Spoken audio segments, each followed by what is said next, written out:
a dark tanker carrying Venezuelan oil. On the live report at 12 p.m, will terrorist Abu Salem get an early release? He's moved to Supreme Court. Our focus is on that. And also the political battle between the opposition and the government over a BJP delegation engaging the Chinese Communist Party in New Delhi.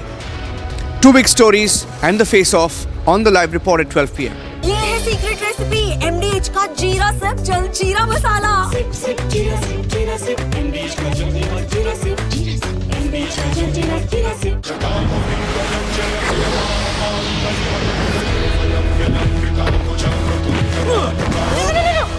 मेरी chimney टूट जाएगी. What are you doing? रानी, इस घर में कुछ है जो टूटता नहीं. ये पिलर कभी नहीं टूटेगा.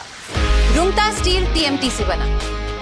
रुंगटा नहीं तो घर स्ट्रॉन्ग नहीं. रुंगटा स्टील TMT बार एकदम सॉलिड. थोड़े में ज्यादा स्वाद ये तो है इसकी खास बात. वाओ मामा, क्या स्वाद है. अरे मेरे राजा. The icy cold waters of the Atlantic Ocean are getting hot, and how? The United States, in an overnight operation, has seized two oil tankers, one in the North Atlantic near Iceland, the other one near the Caribbean Sea. The one caught or seized near Iceland is Russia flagged, and the one that's caught near the Caribbean Sea was apparently a shadow tanker, a dark tanker carrying Venezuelan oil to China. Now, both the tankers were carrying Venezuelan oil, which is sanctioned by the United States. There is an embargo. It's interesting and a little curious how the two tankers could leave such heavily guarded waters, which are guarded both by the US Coast Guard and the US Navy, and reach this far. In fact, in the case of the merchant vessel Marinera, which is Russia flagged and was caught near Iceland by the US Navy with help from the United Kingdom Navy, the US Navy was on the chase, hot on the chase of this vessel for about 2 weeks, which shows that it was completely tracked, and both the sides were. That lasted 88 hours up to 10th May. The operation reset strategic assumptions by striking deep, dismantling terror infrastructure, and puncturing the long-standing nuclear rhetoric. The army successfully destroyed 7 out of the 9 targets, and thereafter played a pivotal role in ensuring calibrated response to Pak actions. As you may be aware, Operation Sindhu remains ongoing. Any future misadventure will be resolutely responded to. Here I must acknowledge the proactive role of all stakeholders at the national level, including CAPFs, agencies, civic bodies, state administration, and other ministries, whether it's MHA, Maiti, Railways, and many more. Operation Sindoor was the best example of tri-service synergy under clear-cut political directive and full freedom to act or respond. In J&K, since 10th May, the situation along the Western Front and J&K remains sensitive but firmly under control.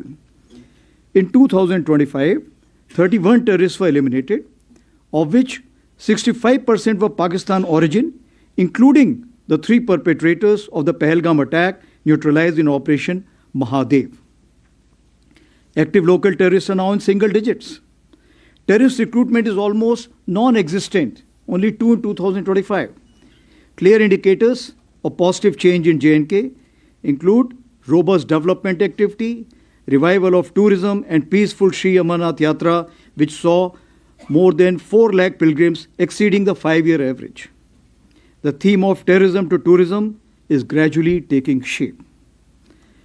As regards the Northeast, neutral, transparent, and decisive actions by security forces, along with many proactive government initiatives, have led to a marked improvement situation in Manipur during 2025. Peaceful conduct of Durand Cup, resumption of cultural festivals like Shiroi Lili, Sangai, and renewal of suspension of operations, that is SU, with Kuki insurgent groups in September 25, have been key markers of stability.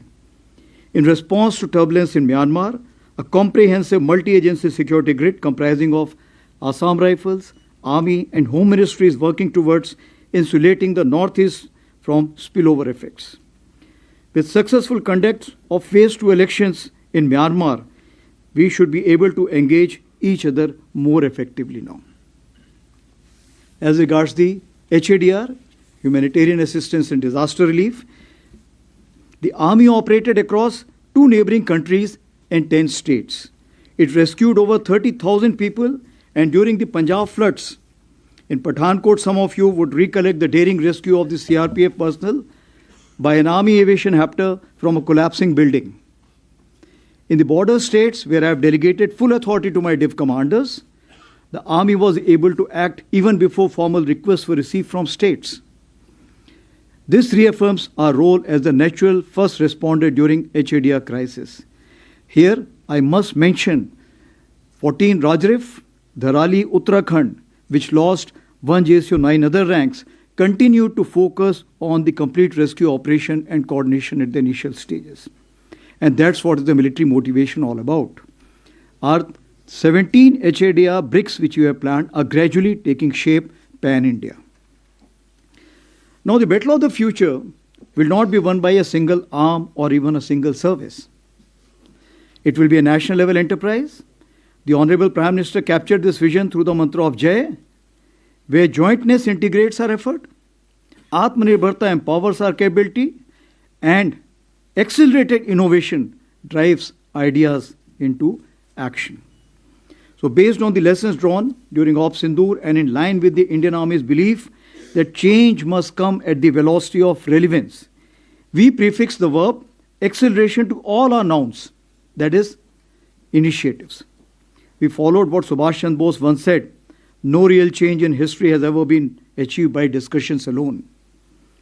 It was a call for action, and I am happy to say that with guidance from the highest level, full trust of our Honorable Raksha Mantri, and encouragement from all stakeholders, the Indian Army has made significant strides. I shall now touch upon some important tangible updates on the 5 pillars of decade of transformation. Herein I must mention that the urgency for change has been catalyzed by the middle level officers of Indian Army and not by top down for a change. So the first pillar, that is the force restructuring, focuses on reviewing organizational structures to enhance multi-domain combat potency and utilize tail as teeth sharpener. This is a different term, tail as a teeth sharpener. Therefore, we have adopted a spiral development approach centered on organization as well as equipment.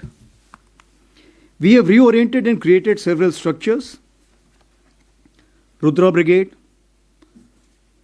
for high-tempo multi-domain operations, Bearer battalions, that is the light commando battalions for agility and disruptive effect.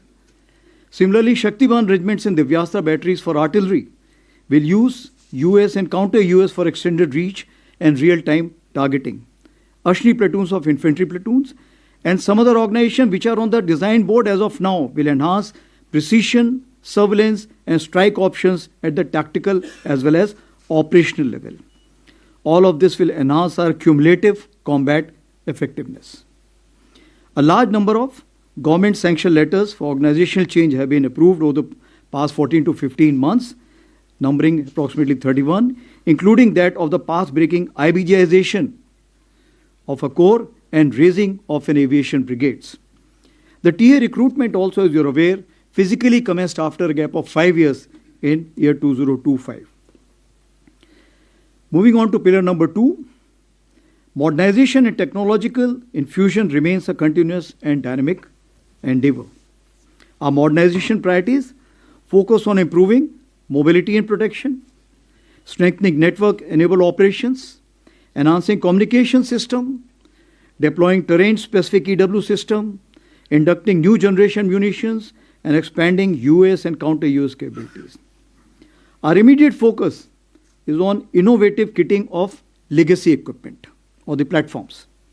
The next phase involves developing new systems and finally culminating in network-enabled multi-domain operations. Advanced EW system, BrahMos, extended range, Pinaka, ELGR system, Pralay missiles, QRSAM with extended range, Lotte munitions, drones, UCAVs are some game-changing equipment in the pipeline. As for the emergency procurement 1 to 6, a concern They have sharply reduced acquisition timelines and created opportunities for Indian industries. The funding has increased substantially, especially for EP6. For the first time, even the corps commanders have been empowered with emergency procurement powers. The modernization of logistics has included induction of logistic drones and robotic mules in large numbers. Now, this induction is not enough. This time in the central sector itself, approximately 10 tons have been ferried by these logistic drones. Our army-based workshop, which played a key role during Operation Sindoor, have been reoriented from being repair facilities to research and development come production-oriented hubs. Atmanirbharta in ammunition, we are proud to say that 159 out of 175 ammunition categories Indian Army holds have been fully indigenized, that is over 90%. Technology infusion. As my predecessor, General Manoj Pandey, had emphasized, technology infusion is central to addressing future security challenges. And based on that, the year of 24 and 25 were also declared as the year of technology absorption. We have aligned ourselves with all major national technology missions, including 6G and the National Quantum Mission. A dedicated quantum lab has been established in MCT Mau. In August 25, we launched the Agni Shodh initiative with IIT Madras to harmonize research and development pathways tailored to our operational needs. AI incubation cell is working well at Bangalore in Bell premises. We have introduced India's first sovereign agentic AI in box, a major step towards national vision of self-reliant, battlefield-ready AI. In November 25, under the MOD initiative of Aditi, Raksha Mantri ji launched Indian Army's next generation unified AI platform, Ekam AI, as a secure mission-grade AI as a service ecosystem. We will now upgrade fine-tuned LLM to sovereign LLM for the same. That will remove all the biases which generally creep into the system. It will help us in effective integration of the battlefield surveillance system, ACCCS Shakti, as well as CIDSS. The secure Samba mobile phone has proven highly effective, including during Op Sindoor, and Phase 2 will enhance features is already underway. Now, continuing our drive towards a technology-enabled army, 2026 and 27 have been declared as the years of networking and data centricity. I say again, years of networking and data centricity. We understand that is in this age of acceleration, only one focus may not be adequate for the year. So all my PSOs will concurrently focus on one activity related to their domain of expertise. For example, year of habitat and military nutrition, year of innovation, touching lives, and of course, modern infra introduction. Moving ahead to the third pillar, that is system, process, and functions. We continue to refine organizational mechanisms to adopt best practices, improve efficiency, enhance outcomes, and gradually reorient manpower. Our warfighting doctrines are being updated to fine-tune multi-domain operations. Basically, the ability to fully succeed in all four quadrants. As you understand, all four quadrants of warfare include from non-contact, non-kinetic to contact kinetic. We have refined our tactics, techniques, and procedures across all domains to operate effectively in the broadened battle space, which includes air littorals, cyber, cognitive, EM spectrum, and space. As highlighted last year, we initiated the study on delayering of headquarters to achieve faster decision making. This study is nearly finalized, and near simultaneously, its implementation is also commenced.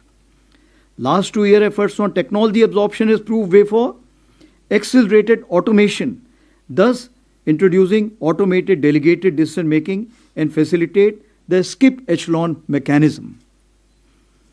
Under the Honorable Raksha Mantri's year of reforms, the DPM has already been revised and the DAP and PDS are advanced stage of revision. As for the fourth pillar is concerned, that is human resource, it remains the Indian Army's greatest strength, and our vision is of human amplification where technology enhances the soldier. Mind you, I keep saying that we must ride on the technology. and not allow the otherwise. The welfare and empowerment of our personnel, veterans, Veer Naris and their families remain central to our ethos. Regarding women officers and women soldiers, feedback on performance has been quite encouraging. We are expanding progressively, and as I had mentioned last year, we are now test bedding limited entries into the Territorial Army Home and Hearth with 36 vacancies. We have also opened up medical non-tech as well as Army Education Corps for the same. As announced last year, all women skydiving display team at Batinda was created, and now it has 12 members and they have completed approximately 520 jumps. To strengthen fiscal standards as a team all across the ranks and ensure fit mission-ready units, CPT 26 has been promulgated as a common physical proficiency benchmark from soldier up to the Chief of Army Staff. For the welfare of our veterans, Project Naman was launched in August 2024 with 14 centers. It's a single window for all requirements which a veteran may have. It has, from 50, it has expanded to 100, and the 100th one will be inaugurated while at Jaipur by the Raksha Mantri ji during the occasion of the Army Day Parade. It's a great example of whole of nation approach, partnership with Sparsh, Maiti and private banks, HDFC Bank, Axis Bank. I would also like to thank the 9 banks who have supported our initiative of providing rupees 1 crore accident insurance to our soldiers and veterans, of course, with various preconditions.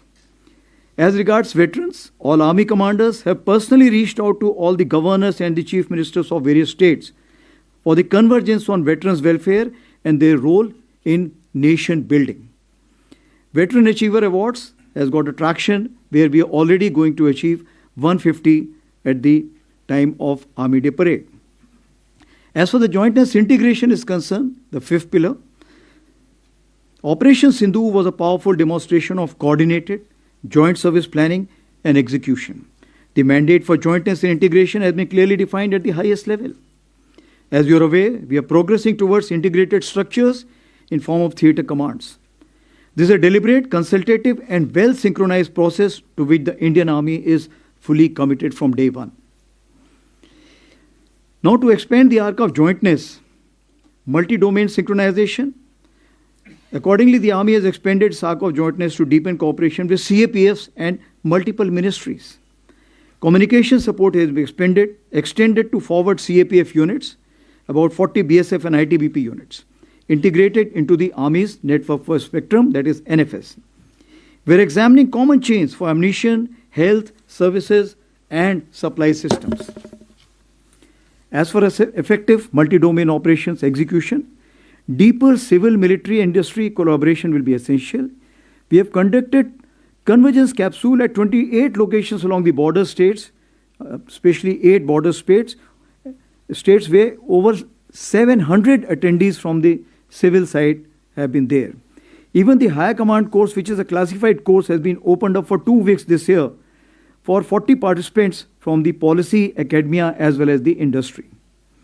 Now in capability building development, the academia industry military troika remains central.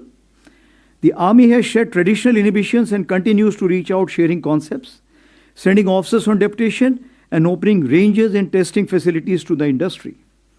We do encourage veterans to act as a bridge between services and industry as well as academia. We are supporting the funding startups and have started the Army internship program across 8 verticals. We are happy to note that over 50,000 applications were received for 50 vacancies for the period of Jan to June 2026. And aligned with India's foreign policy vision of Vishwabandhu and Vishwamitra, the Indian Army has firmly established itself as a proactive instrument of military diplomacy. We remain a leading contributor to UN peacekeeping with over 4,000 personnel, including more than 100 women peacekeepers deployed across 9 out of 13 missions. Our recent engagements include 3 high-impact president-setting events. The first ever conference on women peacekeepers, Women in Peacekeeping, a Global South Perspective. This was a conclave of Global South held in Feb 2025. The United Nations Women Military Officers Course and Military Medicon with 42 officers from 15 countries in August, and the first ever United Nations Troop Contributing Countries Chiefs Conclave, which brought together senior military leadership from 32 troop contributing nations. Now, these initiatives reinforce India's trusted role in global peace and stability. Recently launched Friends for Life website is now getting major traction. It is to connect all friendly foreign countries' officers attending courses in India for lifetime connectivity. As regards nation building, our efforts are aligned to four broad lines of effort: border area development, catalyzing economic growth, self-reliance, HADR, and ecological conservation and sustainability. These initiatives leverage the Army's outreach, presence and organizational strength to advance national priorities. Now, guided by the philosophy of Prakriti Sang Sena, Suraksha Bhi, Sarakshan Bhi, the Army has undertaken major ecological and sustainability initiatives. Our 10 ecological task force battalions have planted 10 crore saplings. For better coordination, in October 2025, Ministry of Environment and Forests has nominated Major General rank officers as wildlife wardens in each of these states. We are very closely involved in two conservation efforts, the Great Indian Bustard and the Snow Leopard. As regards sports, 88 international and 457 national medals have been won by Indian Army, which include the 18 boys and 2 girls sports company raised by Indian Army. So overall, as we concluded 2025, I feel that in 2026 we'll be able to steadily progress towards a different Indian Army, capable of thinking smart, seeing all, striking deep, moving fast, connecting domains, controlling or coordinating information, standing resilient, and most importantly, winning together with support from each of our countrymen. मैं देशवासियों को आश्वस्त करना चाहता हूं कि भारतीय सेना हर परिस्थिति में सक्षम, सजग और संकल्पबद्ध है, जो हर चुनौती का सामना पूर्ण तैयारी, अनुशासन और आत्मविश्वास के साथ करने के लिए सदैव तत्पर है. राष्ट्र की सुरक्षा हमारी सर्वोच्च प्राथमिकता है. थैंक यू एंड जय हिंद. नाउ मैं open two questions please. We will now commence the question and answer session. In order to give the maximum opportunities, as I explained earlier, we will be taking on 3 questions at one time, and I request whomsoever I nominate to please give out their name and the organization that they belong to, and then ask a brief and topical question.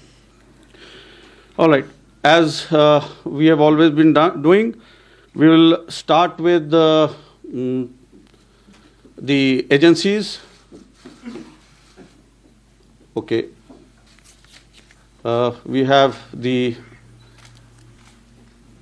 3. Who else is there? Yeah, 4. Yeah, 130.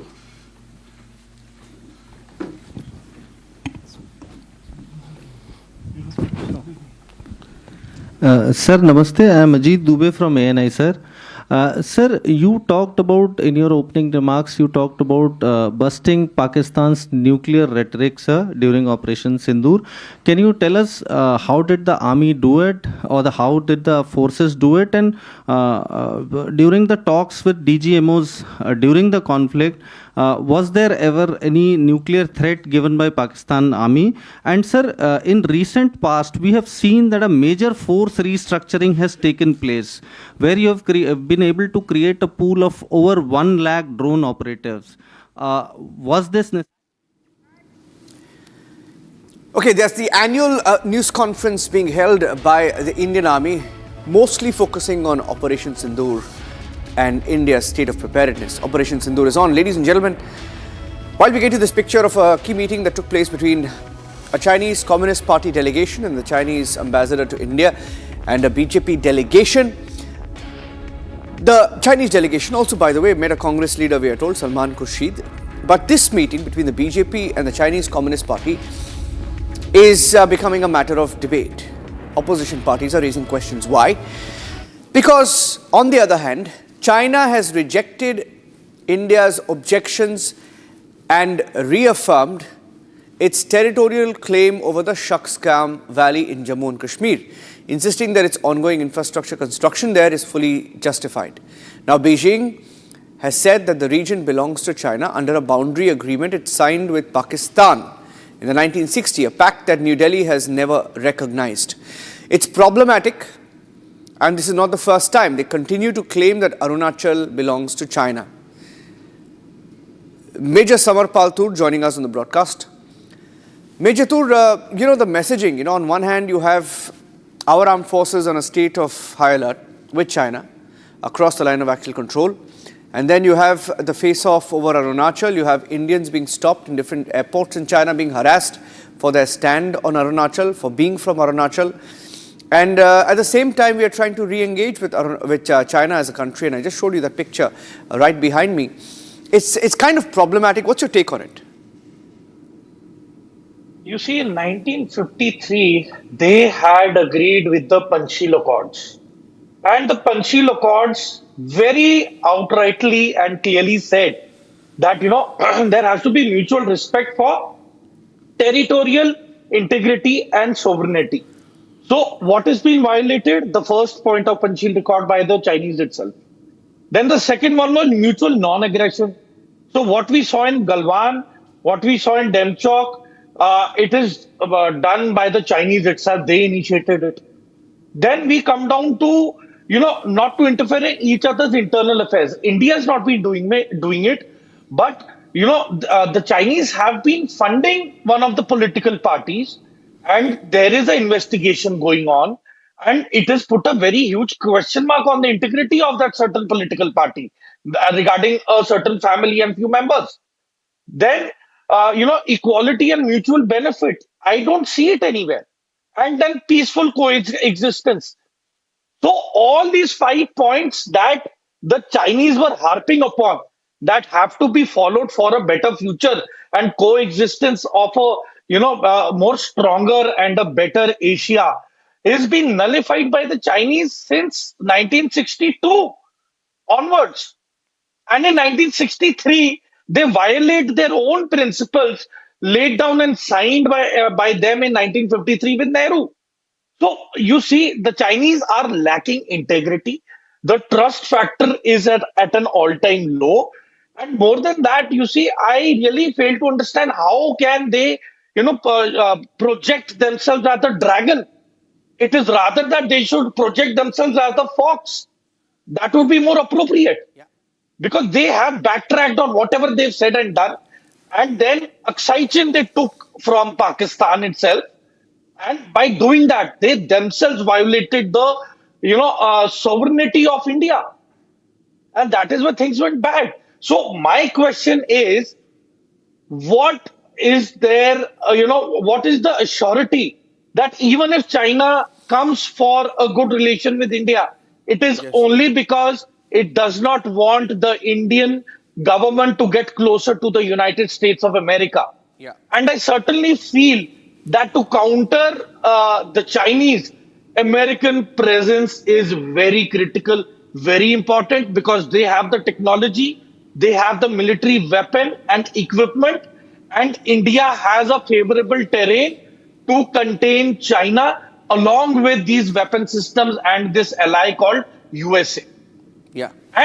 And you see, if there is a book written by a Chinese author, Sun Tzu, a warrior, who says that never close an open-ended dispute so that you buy time, let the generations go by, and then you do the salami slicing. Yes. That is what has been, being claimed by Mr. Wangchuk's wife. Yeah. That the Chinese are very shrewd. Every year they keep coming ahead like 200 meters. Then next patrol, when our troops go, they are again within our territory by another 200 meters. So either we have a proper fencing system along the Chinese border, and we weaponize it. let them not take our security for granted by, staying with the notion that we are going to come at them with sticks and stones. Yeah. So until unless we do not confront them with weapons, I think this is going to carry on. Okay, I'll leave it at that because I'm running out of time, Major Tur. I have to take a break right now. But it's interesting because after the Tianjin handshake, you had China aggressively take up the Arunachal issue. And at a time when there's a Chinese delegation in the national capital, you have this face-off over the Shaksgam Valley. Continue to track that story. That's the picture continues to be our focus story. It's becoming a very heated debate. Getting you the breaking news updates. Stay tuned. Taking a break.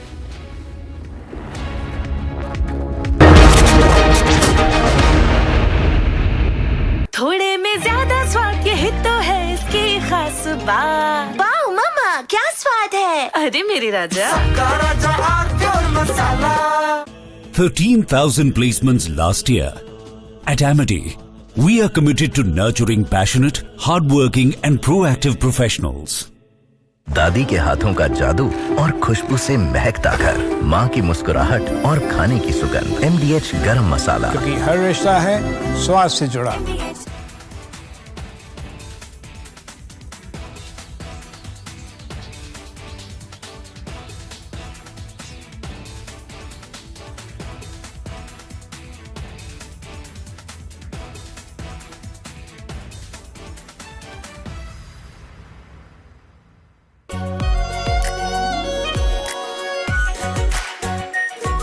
Pure Shahi Paneer Masala. Delicious, healthy, every day. The icy cold waters of the Atlantic Ocean are getting hot, and how? The United States, in an overnight operation, has seized 2 oil tankers. One in the North Atlantic near Iceland, the other one near the Caribbean Sea. The one caught or seized near Iceland is Russia flagged, and the one that's caught near the Caribbean Sea was apparently a shadow tanker, a dark tanker carrying Venezuelan oil to China. Now, both the tankers were carrying Venezuelan oil, which is sanctioned by the United States. There is an embargo. It's interesting and a little curious how the 2 tankers could leave such heavily guarded waters, which are guarded both by the US Coast Guard and the US Navy, and reach this far. In fact, in the case of the merchant vessel Marinera, which is Russia flagged and was caught near Iceland by the US Navy with help from the United Kingdom Navy. The US Navy was on the chase, hot on the chase of this vessel for about 2 weeks, which shows that it was completely tracked, and both the sides were aware, because even in the case of the Russians, a submarine was closely following or shadowing this tanker which was carrying oil for Russia. Now, it's interesting why Russia, which itself has so much of energy, needs this oil from Venezuela, and that's where the whole geopolitics comes into play. Because remember, post the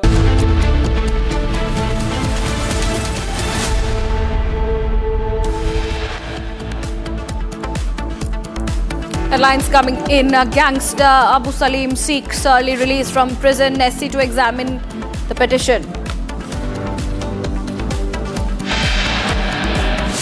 BJP hosts Chinese delegation at party headquarters in Delhi. Congress claims hypocrisy by the ruling party.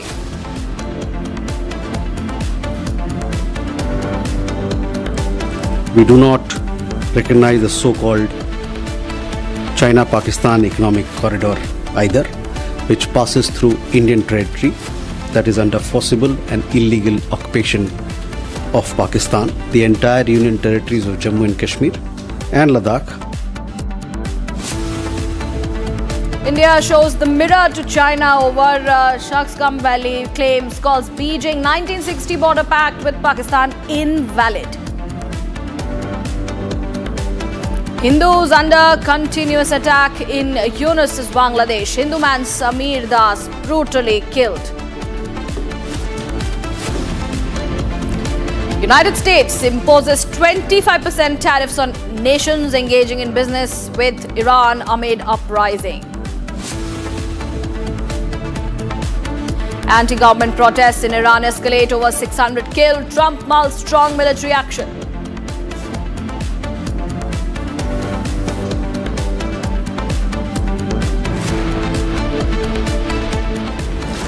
Viewers, US President Donald Trump has announced a 25% tariff on countries doing business with Iran effective immediately. And this move is being seen as a response to Iran's violent crackdown on nationwide protests.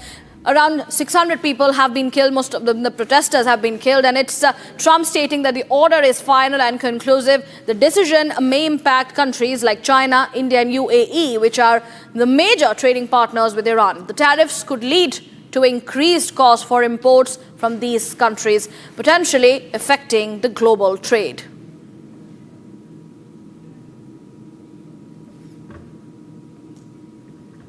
And that's the latest coming in on the broadcast, where we are given to